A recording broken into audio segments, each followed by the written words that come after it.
আর ধোয়া উঠানো। এই যে আমাদের খাচ্ছে। এই যে হলো ছিটা পিঠা, এটা হলো ছিটা পিঠার সাথে হাঁসের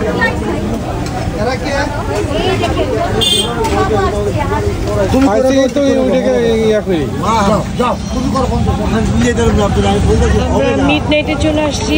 বিভিন্ন রকমের কাবাব আছে এখানে, তারপরে এই যে তন্দুরি চিকেন, তারপরে এই যে কাঁকড়াটাকে সি ফুড কিছু আছে এখানে, ঘোড়ার পিস আছে। দেখি চলেন কি কি অর্ডার দিব, সাথে থাকেন। আর এই যে এখানে এই যে হাঁস রান্না করা হচ্ছে, এখানে চাকরি ছিট পিঠা, চিতই পিঠা, এটা পূর্বাচলে, এটা আউটডোরটা। আর রুটিগুলো একসাথে দিও, একসাথে মোটা মোটা চিটা পিঠা। হ্যাঁ চিটা পিঠা নিয়ে আসো, আরেকটা নিয়ে আসবে, আরেকটা।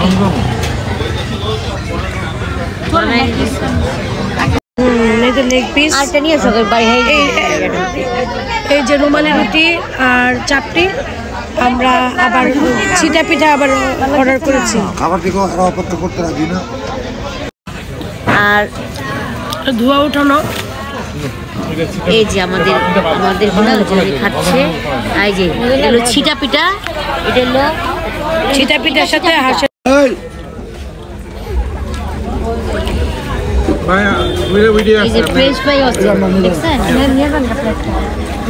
এই যে কাঁকড়া চলে আসছে আমাদের।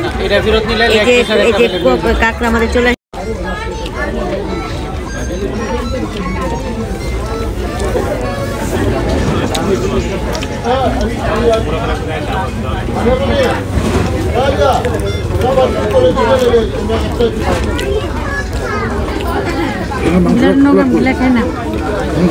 গিলা গিলা মাংস ছিল না, আমার মাংস আছে শক্ত মাংসটা, আর একটু গোল তো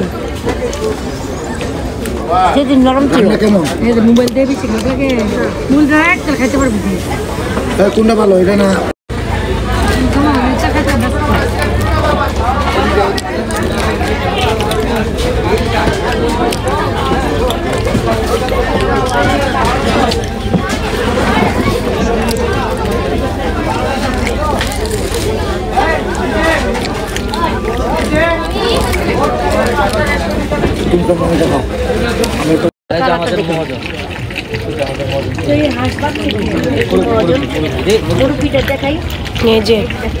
রাত 2:30 বাজে। এখন এক কড়াই, একদম বড় কড়াই দিয়ে হাঁসের মাংস রান্না হচ্ছে। এখানে হাঁসের মাংস এত টেস্ট হয় যে মানে কি বলবো, মানে প্রায়ই আমাদের আসা হয় এখানে। আসলে আপনাদের ব্লগে আপনারা যারা দেখেন তারা অবশ্যই আপনারা কিন্তু জানবেন যে আমরা বেশিরভাগই আমরা এগুলোই খাই। আমরা একটু নাড়া দাও, এটা ইয়ে করো। হ্যাঁ, ওয়াও দারুণ।